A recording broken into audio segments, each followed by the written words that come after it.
குடும்பத்துக்காக உழைக்கிறா, கஷ்டப்படுறா, துன்பப்படுறா, துயரப்படுறா, வாழ்க்கையில் வாங்கக்கூடாத கெட்ட பேர்லாம் வாங்கி ஏதோ நடைபணமா வாழ்ந்துட்டு இருக்கிறா. இனி இருக்கக்கூடிய கொஞ்ச நாட்களாவது அவன் நிம்மதியா இருக்கட்டும், அதுக்கு ஒரு காரியத்தை செய்யுங்க. உடனே பகவான் என்ன பண்ணுவாரு, அந்த பிரச்சனைகள் வந்து ஒரு விடுதலை கொடுப்பார். சரி, சந்தோஷமா இருந்துட்டு போட்டோம். எது தலைக்கு மேல நமக்கு ஒரு பிரச்சனை இருக்கோ, எது தினம் தினம் நமக்கு ஒரு பிரச்சனையா இருக்கோ, அந்த பிரச்சனையில இருந்து ஒரு சுதந்திரத்தை கொடுப்பார். நாம உடனே இதை நான் கேட்கலையே, நான் வேற எல்லாம் கேட்டேன்னு நம்ம நினைக்க கூடாது. பகவானுடைய விருப்பம் அது.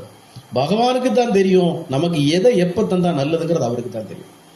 அதனால பகவானுடைய நாமத்தை சொல்றது மட்டும்தான் நம்முடைய கடமை. பிரார்த்தனை வைக்க வேண்டாம்னு சொல்றோம், பிரார்த்தனை வைங்க, சந்தோஷமா வைங்க. பகவானுடைய நாமத்தை சொல்றது மட்டும்தான் நம்முடைய கடமை. பாக்கி செய்யறதெல்லாம் அவர். நாம இத்தனை வருஷமா எல்லாம் பார்த்துட்டு தானே வந்திருக்கோம். இத்தனை வருஷமா நம்ம எல்லாம் தலைகளன்னு முயற்சி பண்ணிட்டு தான் நாங்க வந்திருக்கோம்.